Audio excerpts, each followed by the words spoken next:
আসসালামু আলাইকুম।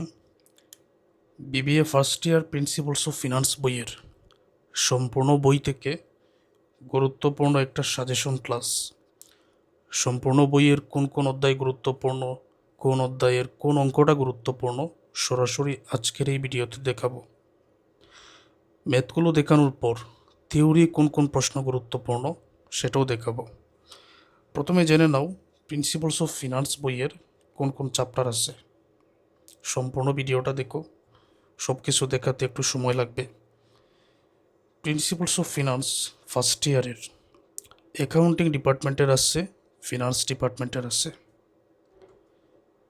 একটা চ্যাপ্টারের নাম কনসেপ্টস ইন ভ্যালুয়েশন, এটার আরেকটা নাম হচ্ছে টাইম ভ্যালু অফ মানি। এটা মনে রেখো, কনসেপ্ট ইন ভ্যালুয়েশন যেটা, টাইম ভ্যালু অফ মানি একই chapter. Concept of return and risk, এটার আগের নাম ছিল রিস্ক অ্যান্ড রিটার্ন, শুধু নামের মধ্যে একটু ভিন্নতা এসেছে, কিন্তু ম্যাথগুলো এক। Cost of capital, pricing models, financing decision. এই যে ফিনান্সিং ডিসিশন যেটা, এটার আবার তিনটি পার্ট আছে। একটা হচ্ছে শর্ট টার্ম ফিনান্সিং, আমার পেইড বেচে যারা আসছো তাদেরকে দেখো আলাদা করে দিয়েছি এই চ্যাপ্টারটা, শর্ট টার্ম ফিনান্সিং। আরেকটা হচ্ছে মিড টার্ম ফিনান্সিং, বা মিড টার্ম ফিনান্সিংও বলতে পারো, ইন্টারমিডিয়েট টার্ম ফিনান্সিংও বলতে পারো। আরেকটা আছে স্টক ভ্যালুয়েশন। স্টক ভ্যালুয়েশনের আরেকটা নাম তোমাদের পেট পিছে থাকতে পারে লং টার্ম ফিনান্সিং। নামগুলো মনে রেখো। বর্তমানে যে চ্যাপ্টারের নাম ইনভেস্টমেন্ট ডিসিশন দিয়ে দিচ্ছে, এটার আরেকটা নাম আছে, এটার আরেকটা নাম হচ্ছে ক্যাপিটাল বাজেটিং টেকনিক্স। মেথ কিন্তু এক, নাম দিয়ে দিছে ভিন্ন। মনে রেখো ইনভেস্টমেন্ট ডিসিশন, এটার আরেকটা নাম হচ্ছে ক্যাপিটাল বাজেটিং টেকনিক্স। তারপর ক্যাপিটাল স্ট্রাকচার ডিসিশন। কোনো শিক্ষার্থী যদি আমাকে বলেন যে আমার সময় তো একেবারেই কম, কোন অধ্যায়টা আমি বাদ দিতে পারি, আমি চাই না তুমি কোনো অধ্যায় বাদ দাও, তারপরও যদি একেবারে সময়টা কম থাকে তাহলে এই প্রাইসিং মডেলস এইটা বাদ দিতে পারো। তারপরও যদি আরও সময় না থাকে তখন concept of return and risk, এই দুইটা চ্যাপ্টার বাদ দেওয়ার পরামর্শ দিব, আর বাদ দেওয়ার প্রয়োজন নেই, সবগুলো দেখার চেষ্টা করো। এখন আমরা জানব কোন অধ্যায়ের কোন অঙ্কটা বেশি গুরুত্বপূর্ণ। আবারও বলছি, কনসেপ্টস ইন ভ্যালুয়েশনের আরেকটা নাম time value of money. Financing ডিসিশনে আছে আরও তিনটা অংশ, short term financing, mid term financing, stock valuation নামে থাকতে পারে, বা লং টার্ম ফিনান্সিং নামেও থাকতে পারে, বা ভ্যালুয়েশন অফ সিকিউরিটিজ নামেও থাকতে পারে, সবগুলো কিন্তু এক। ইনভেস্টমেন্ট ডিসিশন, এটার আরেকটা নাম হচ্ছে ক্যাপিটাল বাজেটিং টেকনিক্স। বর্তমানে যে ম্যাথগুলো দেখাবো সরাসরি আমার লেকচার শিট থেকে। তো যারা আমার অনলাইন পেইড কোর্সে যুক্ত আছেন তাদের কাছে তো এই লেকচার শিট আছে, অধ্যায়ভিত্তিক ধারাবাহিক ক্লাসও আছে, সব কিছুই আছে। এখন যারা পেইড বেচে যুক্ত নেই তারা তো আর এগুলো পাবেন না। তো তারা চাইলে যে ম্যাথগুলো দেখাবো নাম দেখে নিও, বইয়ে খুঁজে পাবেন, অথবা অল্প কোর্স ফি নিচ্ছি, খুবই অল্প। চাইলে তুমি এই নম্বরে যোগাযোগ করে আমার পেইড বেচে ভর্তি হয়ে তোমার গাণিতিক থিওরি সকল সাবজেক্টের সম্পূর্ণ প্রস্তুতি নিতে পারো। তো ক্যাপিটাল স্ট্রাকচার ডিসিশনের আমার লেকচার শিটে বেসিক বিষয়গুলো আলোচনা করার পরে গুরুত্বপূর্ণ যত ম্যাথ আছে এগুলো আমি হাতে কলমে লিখে বুঝিয়ে দিই। এই যে দেখো, প্রতিটা অধ্যায়ের একই রকম। তো এই চ্যাপ্টারে প্রবলেম 1, এই ফরম্যাটের একটা ম্যাথ তোমাদের পরীক্ষায় থাকবে। এই ফরম্যাটের এই ম্যাথটা তোমরা ভালো করে প্র্যাকটিস করো। তারপর 3 নম্বর অঙ্কটা, কারণ এখানে সাধারণ শেয়ার, প্রিফার্ড স্টক, অগ্রাধিকার শেয়ার, ডেপ্ট, ঋণপত্র তিনটাই আছে। এই ম্যাথটা তোমরা ভালো করে প্র্যাকটিস করবে। আমি চাই একটা অধ্যায়ের সকল ম্যাথ তোমরা শিখো, তবে সবচেয়ে বেশি যেটাতে গুরুত্ব দিবে সেগুলো দেখাচ্ছি। এই চ্যাপ্টারের প্রবলেম 4, এটাও ভালো করে প্র্যাকটিস করতে হবে। এরকম একটা ম্যাথ তো পরীক্ষায় থাকার সম্ভাবনা, তো এই চ্যাপ্টারের এই ম্যাথটা তোমরা আয়ত্ত করো। ক্যাপিটাল বাজেটিং টেকনিক্স, তো এই চ্যাপ্টারের এগুলো হচ্ছে বেসিক। 1 নম্বর ম্যাথটা ভালো করে প্র্যাকটিস করতে হবে। আমার কাছে মনে হচ্ছে এই নিয়মের একটা ম্যাথ 100% তোমাদের পরীক্ষায় আসবে। 3 নম্বর অঙ্কটা, এটাতে আলাদা করে ডিসকাউন্টেড পেব্যাক পিরিয়ড আছে, সবই আছে। তো এই 3 নম্বর অঙ্কটা তোমরা প্র্যাকটিস করো, অবশ্যই এগুলো শিখতে হবে।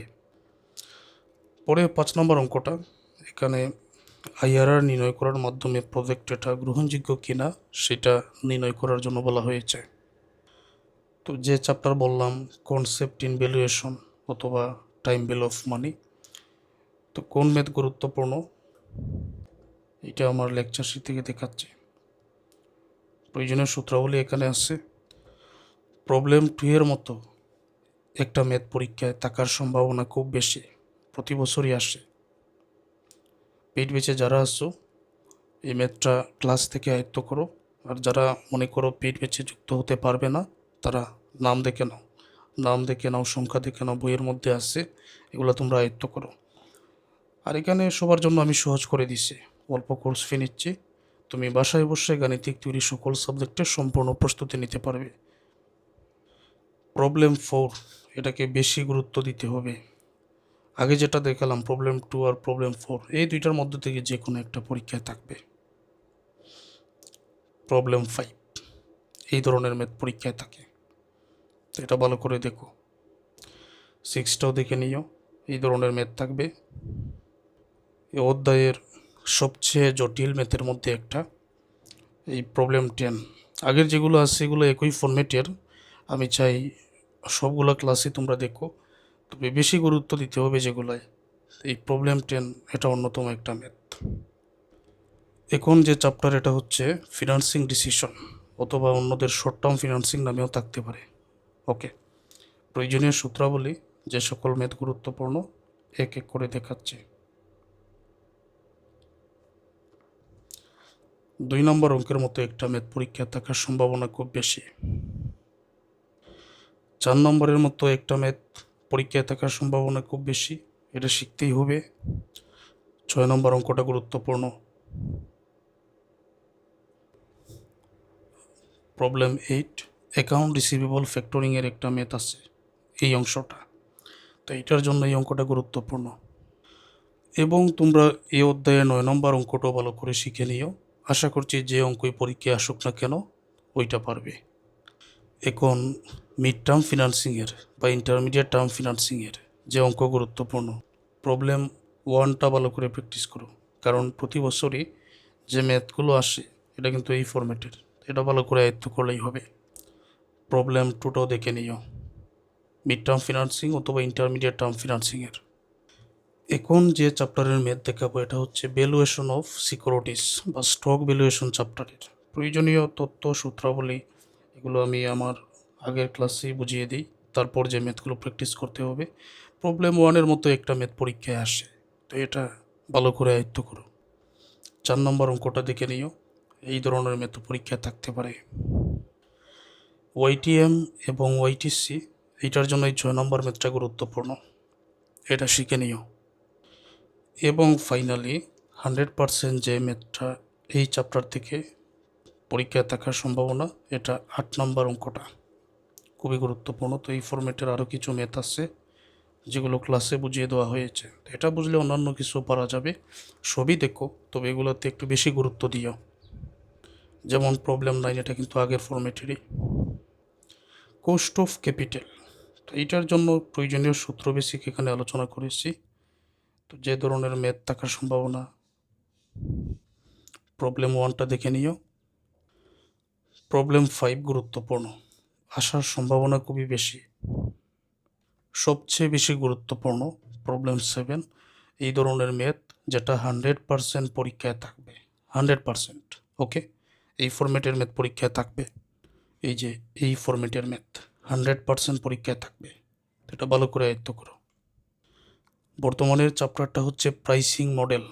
প্রাইসিং মডেলের প্রয়োজনীয় সূত্র এগুলো, এই ধরনের একটা ম্যাথ পরীক্ষায় থাকে প্রবলেম 1-এর। 3 নম্বর এই অঙ্কটা পরীক্ষায় আসার সম্ভাবনা খুব বেশি। এই অধ্যায়ের সবচেয়ে গুরুত্বপূর্ণ ম্যাথ হচ্ছে প্রবলেম 5।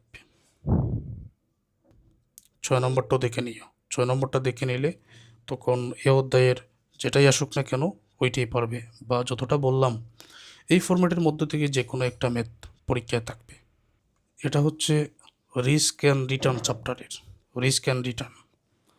তো রিস্ক অ্যান্ড রিটার্ন এই যে প্রয়োজনীয় সূত্র, চ্যাপ্টারটা থেকে 100% ম্যাথ থাকে, এখন যদি কারোর সময় না থাকে তাহলে আর কী করার, এই জন্য বললাম অন্যান্যগুলো শিখো।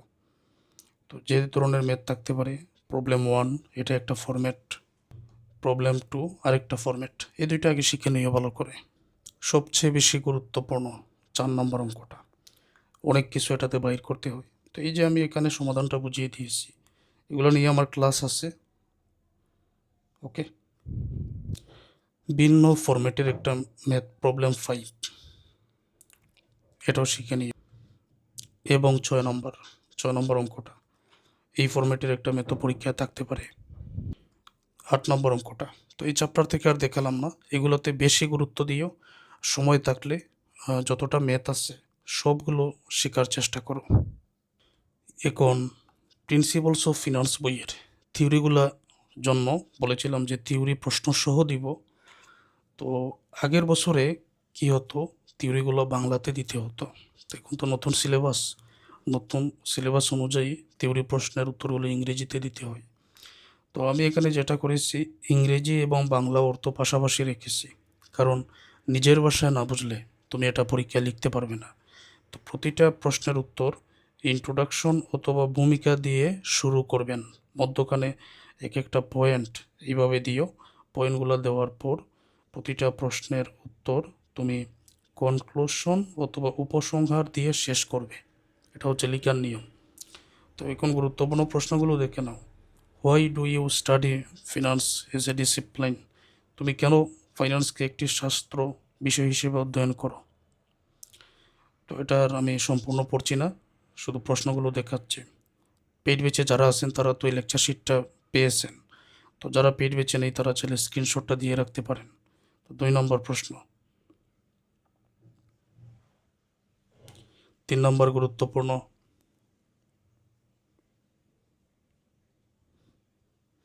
4 নম্বর, 5 নম্বর,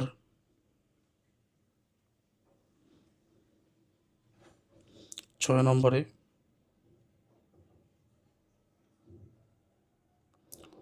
7 নম্বরে,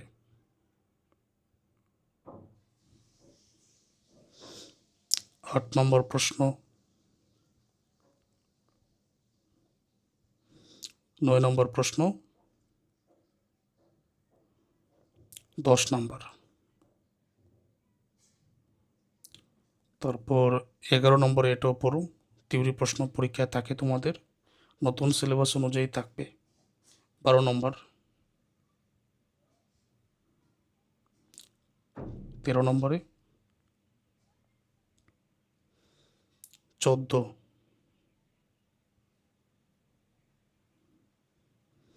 15,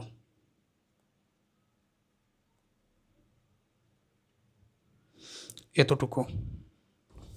অনেক কিছু দেখাইছি এই জন্য সময় লাগছে, তবে যতটা অঙ্ক দেখালাম সবগুলো ভালো করে শিখতেই হবে। এই নিয়মের ম্যাথগুলো তোমাদের পরীক্ষায় থাকবে। অলরেডি আমার অনলাইন পেইড কোর্সে যারা আছেন, শুরু থেকে শেষ পর্যন্ত ধারাবাহিক ক্লাস থেকো, বারবার রিভিশন করার চেষ্টা করো।